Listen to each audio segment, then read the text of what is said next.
Everyone, welcome to the channel. This is me Akriti Singh, BSc nursing final year student. आज के इस video में हम एक बहुत ही इंपॉर्टेंट डिस्कशन करने वाले हैं, BSc nursing versus B pharm versus bachelor in physiotherapy. Means इन तीनों कोर्स में आपके लिए कौन सा कोर्स बेस्ट रहेगा, स्पेशली अगर आप गर्ल हैं या आप बॉय हैं। तो मेरे पास कुछ दिनों से कुछ बच्चों के कमेंट आ रहे थे कि दीदी बी फार्म और बीएससी नर्सिंग में से बेस्ट कौन सा है। तो कुछ बच्चों के कमेंट आ रहे थे कि दीदी फिजियोथेरेपी और बीएससी नर्सिंग में से कौन सा बेस्ट रहेगा, लड़कों के लिए क्या बेस्ट है, लड़कियों के लिए क्या बेस्ट है। सो आई थॉट कि एक वीडियो में इन तीनों कोर्सेज का एक डिटेल कंपैरिजन करते हैं, जिससे आपको अपने लिए एक बेटर करियर चूज करने में हेल्प मिलेगा।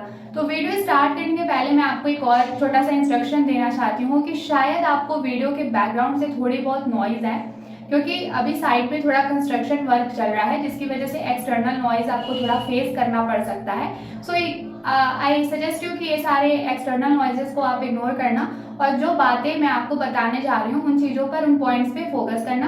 अभी के लिए चैनल को सब्सक्राइब करके फटाफट से बेल आइकन पे क्लिक कर लो, जिससे अपकमिंग वीडियोस की सारी नोटिफिकेशन आपको मिलती रहे। ओके, सो स्टूडेंट, कोर्स का कंपैरिजन करने के पहले मैं आपको ये बता दूं कि किसी भी फील्ड में आपका सक्सेस होना तभी फिक्स है, तभी इंश्योर है जब आप उस फील्ड में इंटरेस्टेड हो। क्योंकि जब आप उस पर्टिकुलर फील्ड में इंटरेस्टेड रहोगे तो वो चीजें, उस फील्ड की जो स्किल्स हैं वो सीखने में आपका मन लगेगा। और जब आप किसी फील्ड का स्किल सीख लेते हो ना, तो फिर आपको सक्सेस होने से कोई नहीं रोक सकता। क्योंकि जब आपको इंटरेस्ट आएगा तो आप उस फील्ड का नई नई चीजें सीखने में इंटरेस्ट दिखाओगे। ठीक है, तो जब आप नई नई चीजें सीखोगे तो अर्निंग सोर्सेज मीन्स आपको अपना करियर बनाने के लिए बहुत तरह तरह के आइडियाज आपके माइंड में आएंगे। तो ये सारी चीजें क्या करेंगी, आपको हेल्प करेंगी अपना एक बेटर करियर फॉर्मुलेट करने में, एक अच्छा सक्सेसफुल लाइफ एस्टैब्लिश करने में। तो मैं चाहे बीएससी नर्सिंग की बात करूं या मैं बी फार्म की बात करूं या मैं फिजियोथेरेपी की बात करूं, इस वीडियो के थ्रू मैं सिर्फ आपको इतना गाइड कर पाऊंगी कि कौन से फील्ड में किस टाइप की चीजें आपको देखने को मिलेंगी और कौन से फील्ड का मेन कॉन्सेप्ट क्या है। वीडियो देखने के बाद फाइनल डिसीजन आपको लेना है, क्योंकि ये आपको फॉर्मुलेट करना पड़ेगा, ये आपको सोचना पड़ेगा कि आप कौन से फील्ड में इंटरेस्टेड हो। आपको जिस फील्ड में इंटरेस्ट आएगा आप उसी फील्ड में अपना एडमिशन लेना। ठीक है, भीड़ क्या कर रही है, बाकी लोग क्या कर रहे हैं, इन चीजों से आप मतलब मत रखो। मैं आपको बीएससी नर्सिंग कोर्स के बारे में बताऊंगी, बी फार्म कोर्स के बारे में बताऊंगी और फिजियोथेरेपी कोर्स के बारे में बताऊंगी।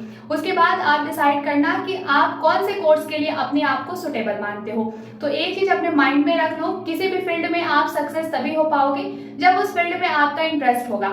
अगर उस फील्ड में आपका इंटरेस्ट नहीं होगा तो कोई कितने भी करियर ऑप्शंस के स्कोप बता दे आपको, ठीक है, उस फील्ड का कोई कितना भी स्कोप बता दे, अगर आपको इंटरेस्ट नहीं है तो आपको उस फील्ड में सक्सेस मिलने में भी मुश्किल आएगी। ठीक है, तो बच्चों सबसे पहले हम बात करते हैं बीएससी नर्सिंग की। तो बीएससी नर्सिंग जो है ये आपका 4 साल का बैचलर डिग्री कोर्स है।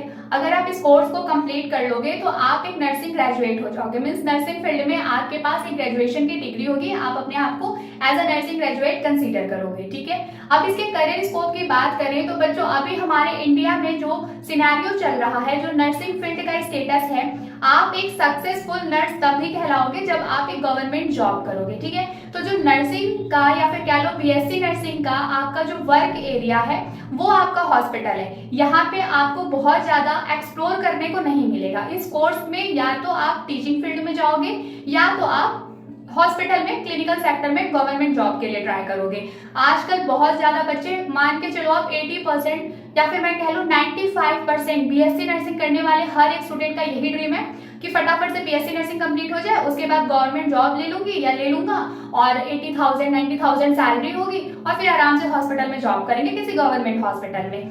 टीचिंग में जाने का जो एक आप कह लो ड्रीम होता है, वो मुश्किल से 5 से 6% बच्चों का ये रहता है कि हाँ चलो बीएससी नर्सिंग कंप्लीट करने के बाद एमएससी नर्सिंग कंप्लीट करेंगे और फिर उसके बाद टीचिंग फील्ड में जाएंगे। तो अगर आप बीएससी नर्सिंग करते हो तो कहीं ना कहीं आपका जो एक फील्ड है जहां आप काम करोगे वो बहुत ही और मतलब कि आप कह सकते हो पहले से डिसाइडेड है। या तो आप हॉस्पिटल सेक्टर में जाओगे या तो आप नर्सिंग कॉलेज में एज अ ट्यूटर ज्वाइन करोगे। वैसे अगर आप गूगल पे सर्च करोगे तो आपको नर्सिंग फील्ड के बहुत सारे करियर स्कोप दिखाए जाएंगे, जैसे कि आप अब्रॉड जा सकते हो, हायर स्टडीज लाइक एमएससी कर सकते हो, पीएचडी कर सकते हो, रिसर्च कर सकते हो। बट बच्चों, to be very honest, BSc nursing करने के बाद, क्योंकि बीएससी नर्सिंग का जो 4 साल का ड्यूरेशन होता है वो इतना ज्यादा हेक्टिक हो जाता है कि बच्चे क्या सोचते हैं कि बस 4 साल हो गया, अब जल्दी से फटाफट से गवर्नमेंट जॉब ले लेते हैं। या तो कुछ बच्चे ऐसे होते हैं जिनको 1-2 अटेम्प्ट में गवर्नमेंट जॉब नहीं मिला तो वो एमएससी ज्वाइन कर लेते हैं, कहीं ना मतलब कहीं प्राइवेट कॉलेज से कर लेंगे, या कुछ बच्चे गवर्नमेंट कॉलेज से भी कर लेते हैं, क्योंकि गवर्नमेंट कॉलेज में एमएससी सीट ऑलरेडी बहुत कम है, तो ज्यादातर बच्चे प्राइवेट कॉलेज से ही करते हैं। उसके बाद कहीं किसी कॉलेज में एज अ ट्यूटर ज्वाइन कर लेते हैं। स्टार्टिंग में उनको 30 से 35 हजार रुपए मिलते हैं, देन थोड़ा थोड़ा कई साल काम करने के बाद 40-50 हजार रुपए प्राइवेट सेक्टर में भी उनको मिलने लगता है एमएससी करने के बाद। और इंडिया में नर्सिंग का, अगर जैसे कि आपको इस टाइम नर्स प्रैक्टिशनर के बारे में पता चल रहा होगा कि आप अगर नर्स प्रैक्टिशनर बन जाओगे तो आप उसके बाद मेडिसिन प्रिस्क्राइब कर सकते हो, अपना क्लिनिक चला सकते हो। तो बच्चों, मैं आपको एक बात बता दूं, ये जो नर्स प्रैक्टिशनर का ट्रेंड है ना, वो अभी इंडिया में चला नहीं है। इंडिया में लोगों का अभी भी यही माइंडसेट है कि एक नर्स कभी भी मेडिसिन प्रिस्क्राइब नहीं कर सकती है।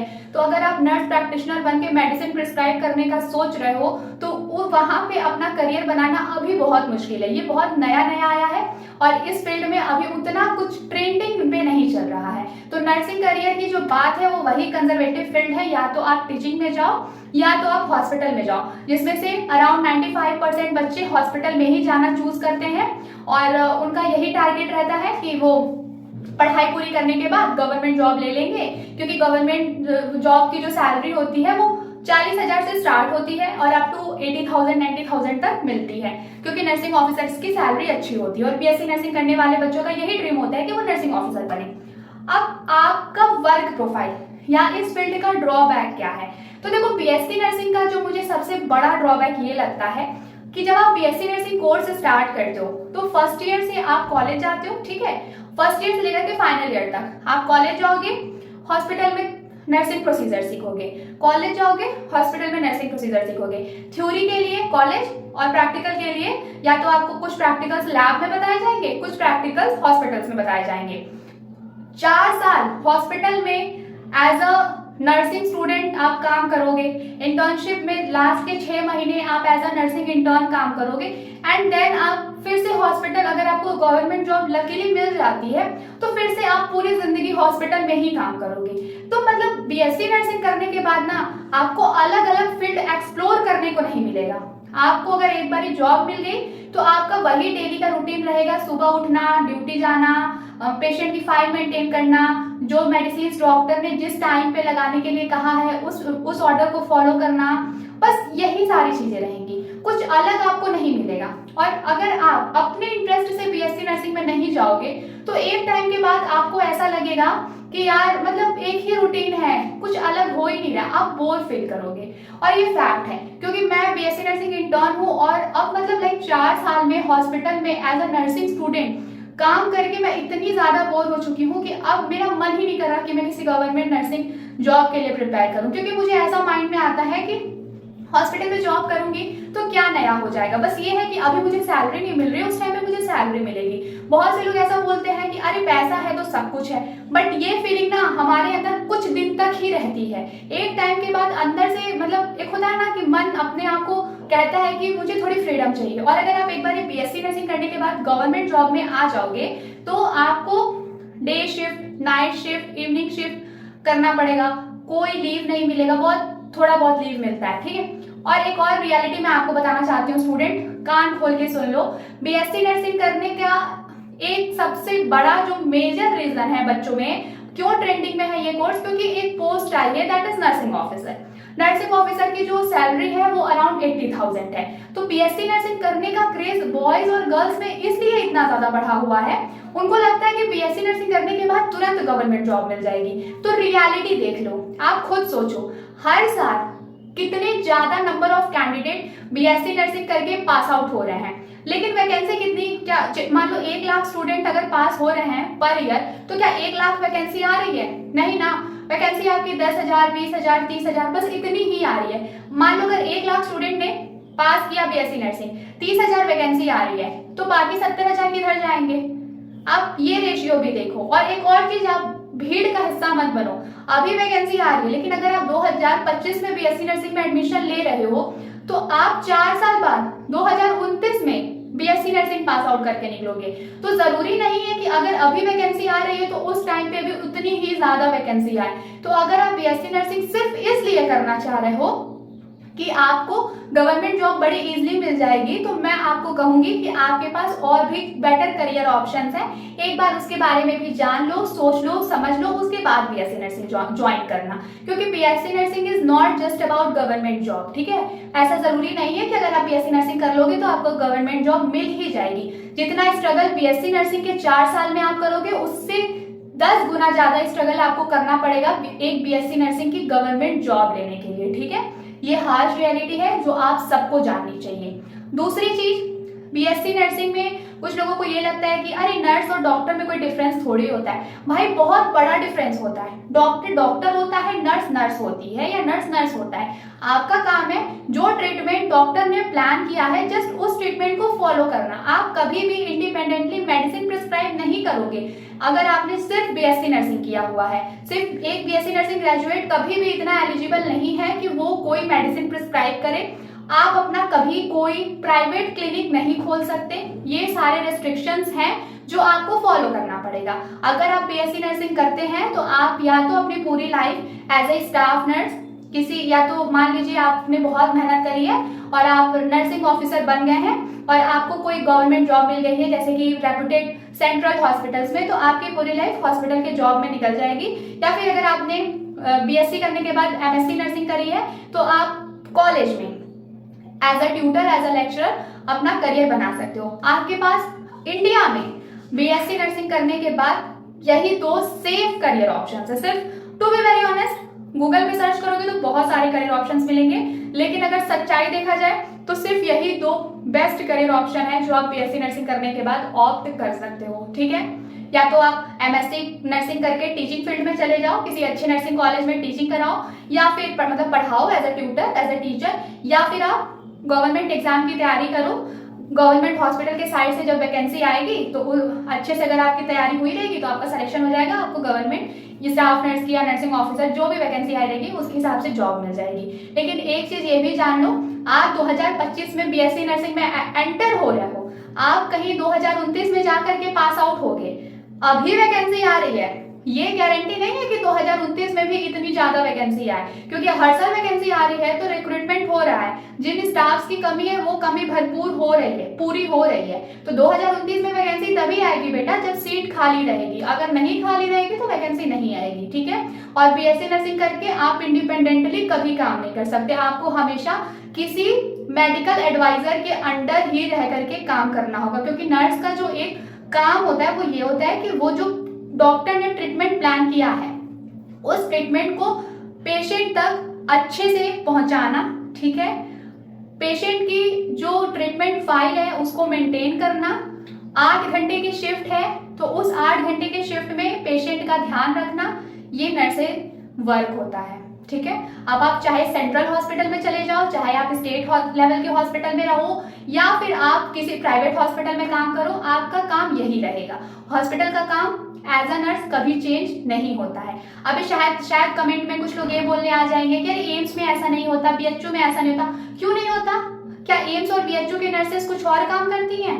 वो बात अलग है कि गवर्नमेंट जॉब मिलने के बाद वो लोग काम करना ही छोड़ देती है कहीं कहीं, ठीक है, जूनियर से काम करा देंगे। तो ये सब कोई बहुत बड़ी चीज नहीं है। 1-2 दिन कोई अपने जूनियर से थोड़ा बहुत काम करा लेता है, लेकिन नर्सिंग का जो काम है, एक नर्स का जो काम है, वह काम तो वही रहेगा ना। ऐसा थोड़ी है कि अगर आपको एम्स में जॉब मिल जाएगी तो वहां जाके आप डॉक्टर बन जाओगे। आपने बीएससी नर्सिंग किया है तो आप रजिस्टर्ड नर्स ही रहोगे, ठीक है। ये चीज माइंड में सेट रखो। ऐसा नहीं है कि अगर आपको एम्स में जॉब मिल जा रही है तो आपको ये भी परमिशन मिल जा रही है कि चलो जाओ तुम अपना खुद का हॉस्पिटल खोलो। नहीं, एक नर्स कभी भी अपना खुद का हॉस्पिटल खोलने के लिए एलिजिबल नहीं है। वो कभी भी, मतलब अभी तक जितना रूल रेगुलेशन है उसके अकॉर्डिंग, उस गाइडलाइन के according BSc nurses medicine prescribe नहीं कर सकती हैं। तो सिर्फ गवर्नमेंट जॉब के लिए बीएससी नर्सिंग में मत आना। अगर सचमुच बीएससी नर्सिंग में इंटरेस्ट है तभी बीएससी नर्सिंग में आना। बीएससी नर्सिंग कोर्स का जो एक सबसे बड़ा ड्रॉबैक मुझे लगता है वो ये है कि आप कभी भी इंडिपेंडेंटली जॉब नहीं कर सकते हो। आपको हमेशा किसी ना किसी पर डिपेंड रहना पड़ेगा अपनी अर्निंग के लिए। मान लो आपको हॉस्पिटल में जॉब करना है तो आपको अच्छी सैलरी चाहिए, तो आपको गवर्नमेंट पे डिपेंड रहना होगा कि वो वैकेंसी निकाले, आपको जॉब मिले। कॉलेज में जाओगे, एमएससी कर लोगे तो आपको डिपेंड होना पड़ेगा कि कोई अच्छे कॉलेज में आपको जॉब मिल जाए। अगर आप प्राइवेट हॉस्पिटल में जॉब करोगे तो आप वहां के कंसल्टेंट पर डिपेंड रहोगे कि वो आपको सैलरी दें। तो बीएससी नर्सिंग करने के बाद आप अपनी सैलरी के लिए हमेशा किसी और पर ही डिपेंड रहेंगे। आप अपना खुद का कुछ प्राइवेट प्रैक्टिस नहीं कर सकते हैं। अब बात करते हैं कि बीएससी नर्सिंग गर्ल्स के लिए अच्छा है या बॉयज के लिए अच्छा है। तो बच्चों मैं एक बात बता दूं, कोई भी कोर्स जेंडर स्पेसिफिक नहीं होता है। आप लड़के हो चाहे आप लड़की हो, अगर आपको बीएससी नर्सिंग में इंटरेस्ट है, आपने ये टारगेट फिक्स रखा है कि अगर आप 2025 में बीएससी नर्सिंग में एडमिशन ले रहे हो, 4 साल बाद आपको एक अच्छा रजिस्टर्ड नर्स बनना है। गवर्नमेंट की वैकेंसी अगर 10 भी आएगी तो आपको इतनी मेहनत करनी है कि उस 10 में से एक जॉब आपकी रहेगी। तो भाई आप चाहे लड़के हो चाहे आप लड़की हो, बीएससी नर्सिंग में एडमिशन ले लो। इस चीज से कोई फर्क नहीं पड़ता कि आप लड़के हो या लड़की हो। अगर आपको बीएससी नर्सिंग में इंटरेस्ट है, आपको पेशेंट केयर में इंटरेस्ट है, ठीक है, आपको डॉक्टर को मेडिकल ट्रीटमेंट प्लान करने में असिस्ट करने में इंटरेस्ट है, तो you can go for BSc nursing, ठीक है। अगर आपका ऐसा कुछ अपना प्लान नहीं है कि आपको अपना खुद का प्राइवेट क्लिनिक सेट करना है या फिर इंडिपेंडेंटली कुछ करना है अपनी लाइफ में, एंटरप्रेन्योरशिप जैसा अगर आपका कुछ माइंडसेट नहीं है, तो आप बीएससी नर्सिंग कर सकते हो। इस फील्ड में आपको अच्छी जॉब अपॉर्चुनिटी मिल जाएगी, सैलरी मिल जाएगी। इस फील्ड का एक ड्रॉबैक ये है कि आप इंडिपेंडेंटली कुछ नहीं कर सकते, लेकिन एक एडवांटेज ये है कि अगर आप बीएससी नर्सिंग कर लोगे तो आप लड़के हो चाहे आप लड़की हो, आपको जॉब मिलना फिक्स है। भले ही वो जॉब में स्टार्टिंग सैलरी आपकी थोड़ी कम रहेगी, बट कुछ दिन के बाद आपकी सैलरी अच्छी हो जाएगी।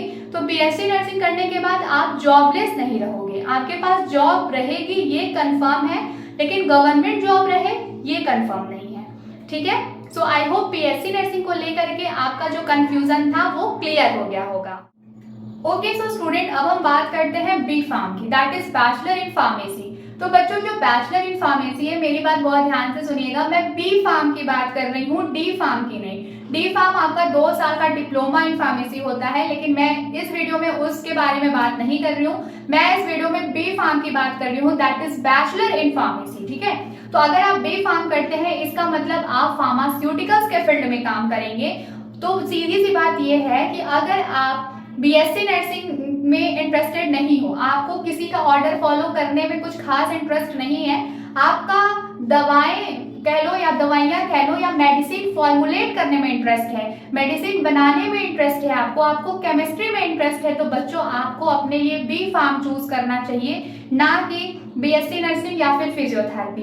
अगर आपको केमिस्ट्री में इंटरेस्ट है, मेडिसिन बनाने में इंटरेस्ट है, तो you should go for the B pharm. B pharm बहुत ही अच्छा कोर्स है, आपकी कॉलेज लाइफ भी बहुत अच्छी रहेगी। जब आप बी फार्म कर लोगे तो इसके बाद भी आपको जॉब मिलती है। आजकल क्या है ना कि नीट बीएससी नर्सिंग, हर कोई बस इन्हीं 2 चीजों के बारे में बात कर रहा है, बट बी फार्म, फिजियोथेरेपी, इन सारे अच्छे कोर्सेज के बारे में बहुत कम ही बच्चे बात कर रहे हैं। और जो एक्चुअल में इस फील्ड में जा रहे हैं ना, वो भीड़ से हट के अपना एक बहुत ही अच्छा करियर बना रहे हैं। तो बी फार्म के बारे में मैं इस वीडियो में आपको बहुत ही अच्छी और इंफॉर्मेटिव बातें बताने वाली हूँ, इंफॉर्मेटिव पॉइंट्स मैं आपके साथ शेयर करने वाली हूँ। तो चैनल को सब्सक्राइब करके बेल आइकन पे जरूर क्लिक करो, ताकि अपकमिंग डेज में कोई भी इंफॉर्मेटिव वीडियो आपसे मिस ना हो।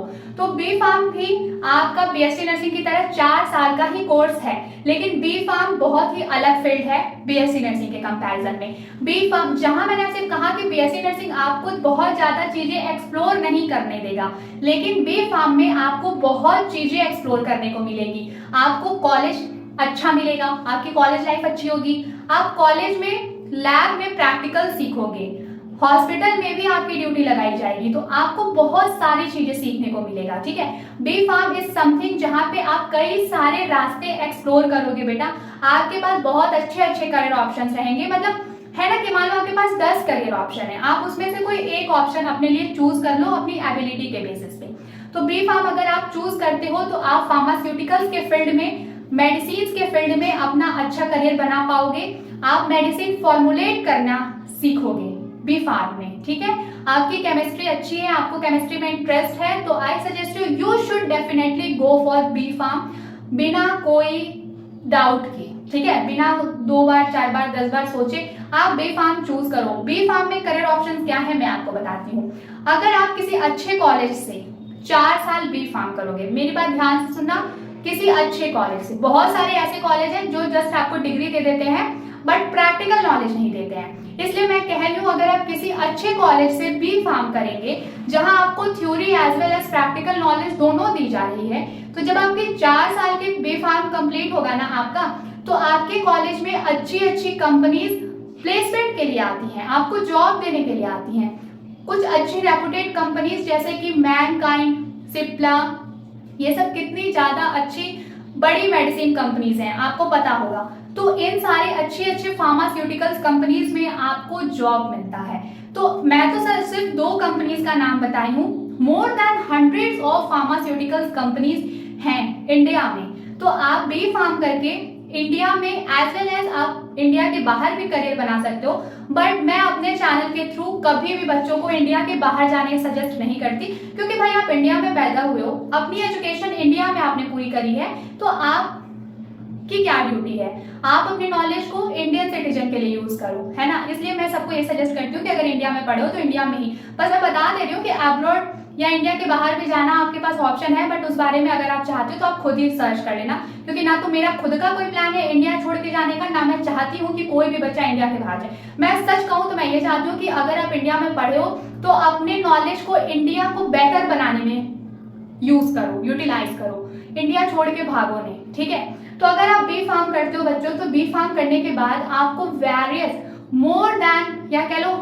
Then hundreds of pharmaceuticals company में आपको जॉब मिलेगी, प्लेसमेंट आप जाकर के, या तो आपको कॉलेज के थ्रू ही प्लेसमेंट मिल जाएगा, या फिर आप जाकर के कंपनीज में अप्लाई करोगे तो आपका इंटरव्यू होगा, आपकी स्किल्स चेक होंगी, आपको जॉब मिलेगा। स्टार्टिंग में देखो सैलरी को लेकर के बच्चे बहुत डाउट में रहते हैं, तो स्टार्टिंग में आप किसी भी फील्ड में रहो, इवन आप डॉक्टर भी बन जाओ, तो स्टार्टिंग की जो सैलरी होती है वो कम ही होती है थोड़ी, बट आपकी मेहनत से, आपकी स्किल से आपकी सैलरी इंक्रीज हो जाती है, ठीक है। तो अगर आप बी फार्म करते हो तो आपके पास more than hundreds of pharmaceuticals companies में जॉब करने की अपॉर्चुनिटी रहेगी। उसके अलावा भी आपके पास बहुत सारे करियर ऑप्शंस हैं, उनमें से मैं कुछ बताती हूँ। आप अपना खुद का मेडिकल स्टोर ओपन कर सकते हैं। अब मेडिकल स्टोर के नाम पे कुछ ऐसा छोटा सा मेडिकल स्टोर मत इमेजिन कर लेना, आप अपनी बैचलर डिग्री पे एक बहुत ही अच्छा मेडिकल स्टोर इस्टेब्लिश कर सकते हो। आपको खुद भी आइडिया होगा कि एक मेडिकल स्टोर जो ओनर है मेडिकल स्टोर का, उसका पूरा साल का जो टर्नओवर है वो कितनी अर्निंग करता है। अगर आपके आसपास कोई अच्छी मेडिकल शॉप वाले ओनर भैया दीदी लोग हैं तो आपको आइडिया होगा, ठीक है। आप कोई एजेंसी ले सकते हो, ठीक है। आप अपना खुद का इंडिपेंडेंटली बहुत सारी चीजें बी फार्म करने के बाद कर सकते हो। आपके लिए बहुत ही अच्छी पोस्ट आती है बी फार्म वाले बच्चों के लिए, ड्रग इंस्पेक्टर। आप, ये बहुत ही रेपुटेड जॉब होती है, ये बहुत ही रेपुटेड पोस्ट होती है बच्चों, ऑफिसर लेवल की A ग्रेड की जॉब होती है। अगर आप ड्रग इंस्पेक्टर बन गए, उसके बाद अगर आप अपने आप को शीशा में देखोगे ना, शीशे में देखोगे तो आप फील करोगे कि हाँ आपने 4 साल बी फार्म करके बहुत ही, अगर आपने अच्छे से मेहनत से बी फार्म किया है तो आपको रियलाइज होगा कि आपने जितनी मेहनत बी फार्म में की थी वो सारी मेहनत इधर आपकी पेड ऑफ हुई है, वो सारी मेहनत का फल आपको मिला है। तो ड्रग इंस्पेक्टर क्या होता है अगर आपको नहीं पता है तो मैं उसका छोटा सा इंट्रोडक्शन दे देती हूँ। बाकी जब आप बी फार्म में अगर एडमिशन लोगे तो आप खुद अपने लिए वेरियस ऑफ फील्ड्स एक्सप्लोर करोगे। तो ड्रग इंस्पेक्टर, मान लो जब कोई कंपनी मेडिसिन बनाती है तो मेडिसिन बनने के बाद तुरंत वो मार्केट में लॉन्च नहीं हो पाती है, उसके नंबर ऑफ टेस्टिंग्स होते हैं।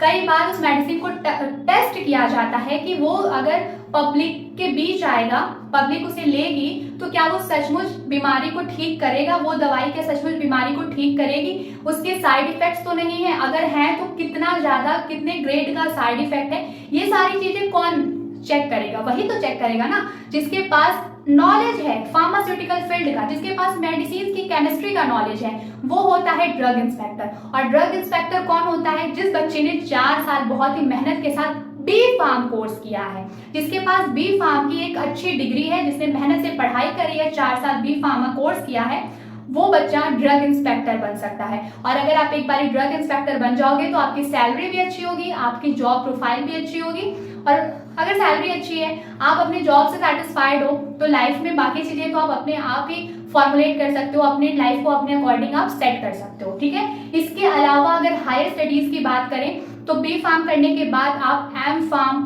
फार्म डी जैसे हायर स्टडीज के लिए जा सकते हो। आप as a research pharmacist work कर सकते हो।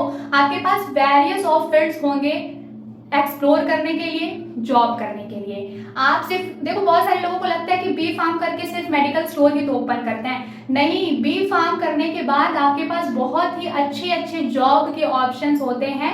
बस बच्चों को पता नहीं होता है, नर्सिंग के बारे में पता है तो हर कोई नर्सिंग ही करना चाहता है, लेकिन गवर्नमेंट जॉब फार्मासिस्ट के लिए भी आती है, ठीक है। बी फार्म करने के बाद आप क्या बन जाओगे? एक फार्मासिस्ट बन जाओगे। और फार्मासिस्ट क्या बन सकता है? खुद की फार्मास्यूटिकल कंपनी चला सकता है, खुद का मेडिकल स्टोर, एक अच्छा बड़ा मेडिकल स्टोर, और सिर्फ एक है क्यों, कई सारे मेडिकल स्टोर आप ओपन कर सकते हो। आप खुद की फार्मास्यूटिकल कंपनी स्टैब्लिश कर सकते हो, किसी अच्छे बड़े फार्मास्यूटिकल कंपनी में काम कर सकते हो। ड्रग इंस्पेक्टर जैसे रेपुटेड जॉब, ए ग्रेड की जॉब आप कर सकते हो। हायर स्टडीज जैसे कि एम फार्म, फार्म डी, ठीक है, जैसे कोर्सेज कर सकते हो। हायर लेवल पे आप रिसर्च साइंटिस्ट बन सकते हो। तो बी फार्म करने के बाद आपके पास वेरियस ऑफ फील्ड्स हैं एक्सप्लोर करने के लिए, जॉब करने के लिए। सैलरी की बात करें तो बेटा हर फील्ड में आपकी सैलरी आपका स्किल डिसाइड करता है। आप जिस फील्ड में जितनी मेहनत करोगे आपको उतनी सैलरी मिलेगी। इसलिए सैलरी मैं हमेशा बोलती हूँ, आप जितने स्किल्ड रहोगे, जितना अच्छे से चीजों को सीखोगे, जितने अच्छे से काम करोगे, उतनी अच्छी आपको सैलरी मिलेगी, ठीक है। अब बी फार्म लड़कों के लिए अच्छा है कि लड़कियों के लिए अच्छा है? तो आगे जिस तरीके से बीएससी नर्सिंग में मैंने बताया कि ये कोई जेंडर स्पेसिफिक नहीं है। अगर आपको बीएससी नर्सिंग में इंटरेस्ट है तो आप लड़के हो या लड़की हो, आप ज्वाइन कर लो। सेम एज बच्चों बी फार्म में जो करियर ऑप्शंस मैंने आपको बताए हैं, अगर इन फील्ड में आप करियर ऑप्शंस बनाना चाहते हो तो आप लड़के हो चाहे आप लड़की हो, आप इस कोर्स को ज्वाइन कर सकते हैं। इन सारे जो लिस्ट है करियर ऑप्शंस की, आप इन सारे फील्ड में अपना करियर बना सकते हो, नो मैटर कि आप बॉय हो या आप गर्ल हो, क्योंकि कोई भी कोर्स जेंडर स्पेसिफिक नहीं होता। हर कोर्स का ये डिमांड होता है कि वो स्टूडेंट चाहे लड़का हो या लड़की हो, वो मन लगा के मेहनत के साथ पढ़ाई करे, उस फील्ड के, उस कोर्स के प्रैक्टिकल स्किल्स को सीखे। आप लड़के हो चाहे आप लड़की हो, अगर आप बी फार्म को मन लगा के करोगे, आप फार्मास्यूटिकल कॉन्सेप्ट को समझोगे, आप मेडिसिन फॉर्मुलेशन को अगर अच्छे से सीखोगे तो सक्सेस मिलना फिक्स है, चाहे आप लड़के हो या लड़की हो। तो अगेन बी फार्म लड़कों के लिए भी अच्छा है और लड़कियों के लिए भी अच्छा है। बी फार्म में आपको क्या क्या करियर ऑप्शंस मिलेंगे वो मैं बता दी हूँ। अगर आपको इसमें इंटरेस्ट है तो आप बी फार्म कोर्स में एडमिशन जरूर लें, ठीक है। तो बी फार्म कोर्स के लिए इतनी इंफॉर्मेशन आई होप आपके लिए यूजफुल है, इनफ है ये डिसाइड करने के लिए कि आपको बी फार्म में एडमिशन लेना है या नहीं लेना है। तो मुझे कमेंट सेक्शन में जरूर बताना कि आपने बी फार्म को लेकर के क्या डिसाइड किया है। Okay, so students, now let's discuss about our last course, but it's not least, that is the physiotherapy, ठीक है। So बैचलर इन फिजियोथेरेपी के बारे में हम डिस्कस कर लेते हैं बच्चों।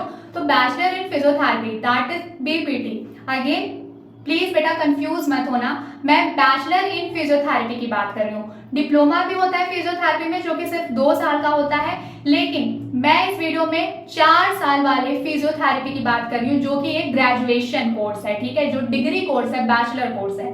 तो bachelor of physiotherapy, bachelor in physiotherapy that is the BPT, इस कोर्स की अगर बात करें तो ये भी बहुत अच्छा कोर्स है।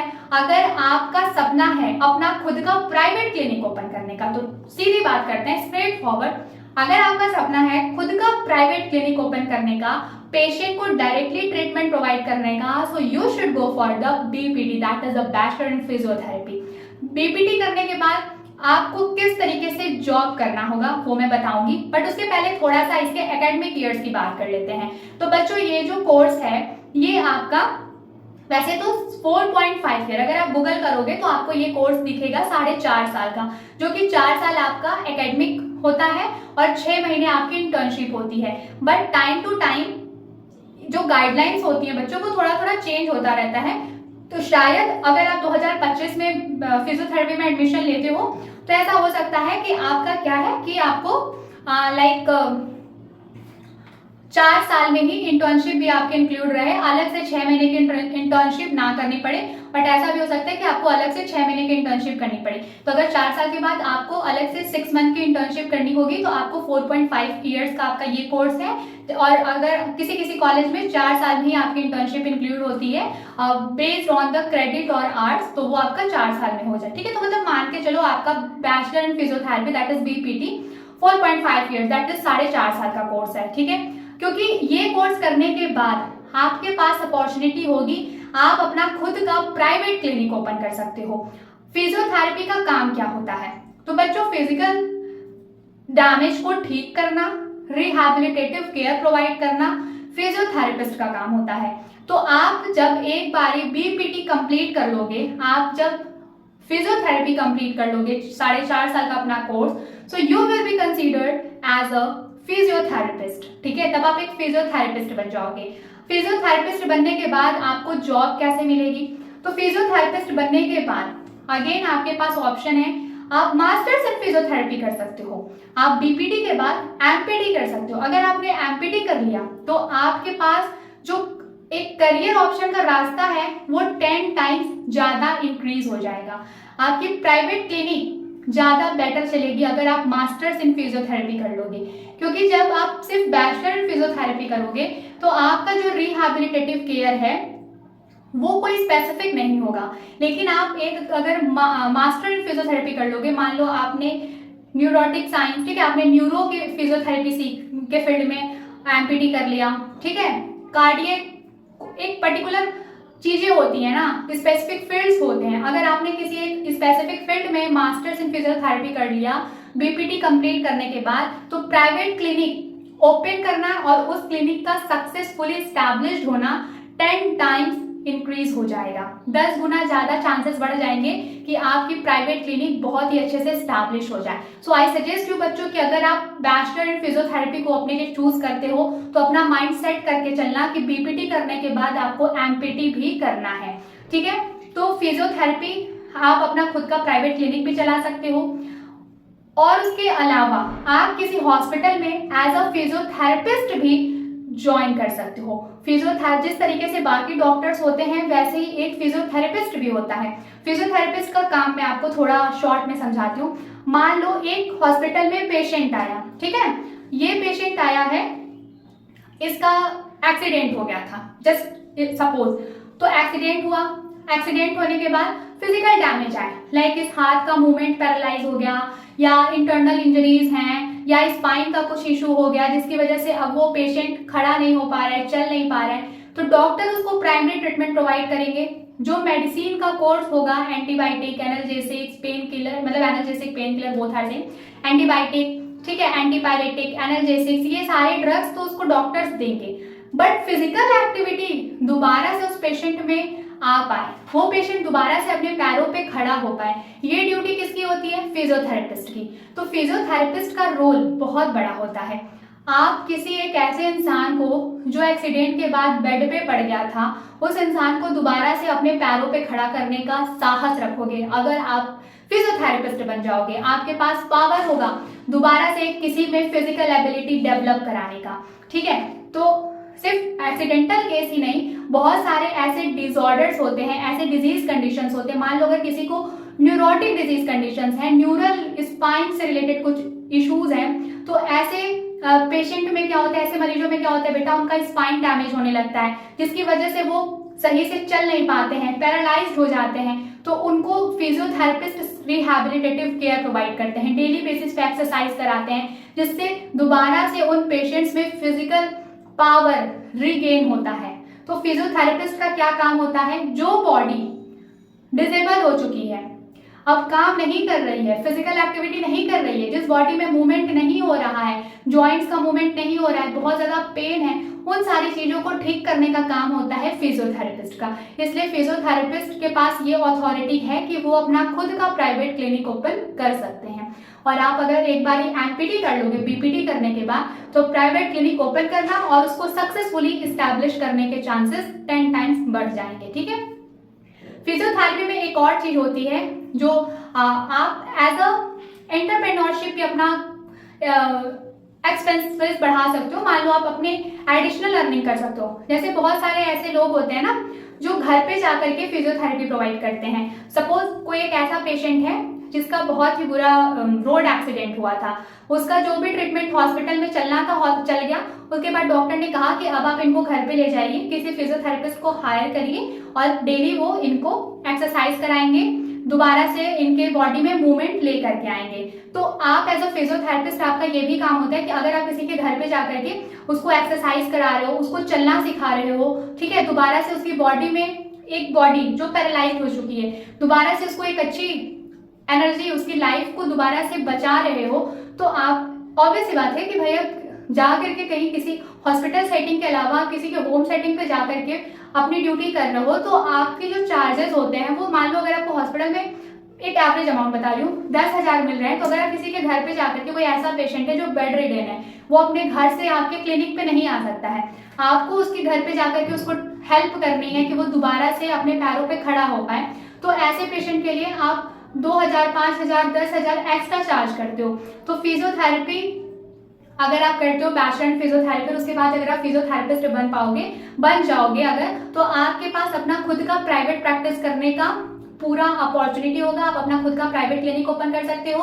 और आपकी सैलरी की बात करें तो बच्चों, आप जितना ज्यादा अच्छे से काम करोगे, जितने ज्यादा नंबर ऑफ पेशेंट आपके पास आएंगे फिजियोथेरेपी कराने के लिए, उतनी ज्यादा आपकी सैलरी रहेगी। बात करें गवर्नमेंट वैकेंसीज की, तो जिस तरीके से बीएससी नर्सिंग वाले बच्चों के लिए वैकेंसी आती है, उसी तरीके से फार्मासिस्ट और फिजियोथेरेपिस्ट, मतलब अगर आपने बी फार्म किया है या फिर आपने बैचलर इन फिजियोथेरेपी कर रखी है, तो फार्मासिस्ट और फिजियोथेरेपिस्ट के लिए भी गवर्नमेंट वैकेंसीज आती है। बस थोड़ा सा नंबर ऑफ वैकेंसीज कम होता है, बट जरूरी नहीं है कि अभी कम है तो जब आप 4 साल 4.5 साल के बाद अपना बी फार्म और बीएससी इन फिजियोथेरेपी कंप्लीट करो, बैचलर इन फिजियोथेरेपी कंप्लीट करो, तो उस टाइम पे भी वैकेंसी कम है। ऐसा जरूरी नहीं है। हो सकता है कि जिस साल आपने फिजियोथेरेपी या फिर अपना बी फार्म कंप्लीट किया, उस साल गवर्नमेंट की वैकेंसी आए और आपने बहुत अच्छे से मेहनत करी थी, आपकी तुरंत गवर्नमेंट जॉब लग जाए। और बी फार्म और फिजियोथेरेपी का एक बेनिफिट ये है कि अगर गवर्नमेंट की साइड से कोई वैकेंसी नहीं आती है जॉब के लिए, तो आप अपना खुद का प्राइवेट क्लिनिक ओपन कर सकते हो। किसी की लाइफ में दोबारा से मस्कुलर एबिलिटीज को वापस लाने के लिए आप पैशनेट हो, तो फिजियोथेरेपी आपके लिए बेस्ट ऑप्शन होगा। बात करें अगर जेंडर के, लड़कों के लिए और लड़कियों के लिए, तो बेटा ये जेंडर स्पेसिफिक नहीं है। अगर आपको फिजियोथेरेपी में इंटरेस्ट है, so you can go for it, no matter आप लड़के हो या लड़की हो। हाँ, थोड़ा सा लड़कियों के लिए सेफ्टी इश्यूज होते हैं, तो आप किसी के घर जाकर के फिजियोथेरेपी मत प्रोवाइड करो। अगर आप जा भी रहे हो तो अपने साथ में अपने सेफ्टी प्रिकॉशंस या फिर अपने साथ में किसी नोन पर्सन को लेकर के जाओ। इसके अलावा आप हॉस्पिटल या फिर अपना खुद का प्राइवेट क्लिनिक चला सकते हो। तो अपनी सेफ्टी इंश्योर करना आपकी रिस्पॉन्सिबिलिटी है, आप चाहे किसी भी फील्ड में रहो। ठीक है। So I think BSc nursing, B pharm, physiotherapy को लेकर के आपके मन में जितने डाउट्स थे वो क्लियर हो गया होगा। तो ठीक है, अभी के लिए इस वीडियो को हम यहीं पे एंड करते हैं, क्योंकि फैन ऑफ करके रिकॉर्ड करना मतलब थोड़ी मुश्किल हो रही है। सो फिर भी अगर कोई डाउट है आपके मन में तो let me know in the comment section. और इस वीडियो को देखने के बाद आपने अपने लिए कौन सा करियर ऑप्शन चूज किया है वो भी मुझे कमेंट सेक्शन में जरूर बताना। ठीक है, कोई भी डाउट हो तो कमेंट सेक्शन में पूछ लेना। चैनल को सब्सक्राइब करके बेल आइकन पे क्लिक कर लो, जिससे अपकमिंग वीडियोस की सारी नोटिफिकेशन आपको मिलती है।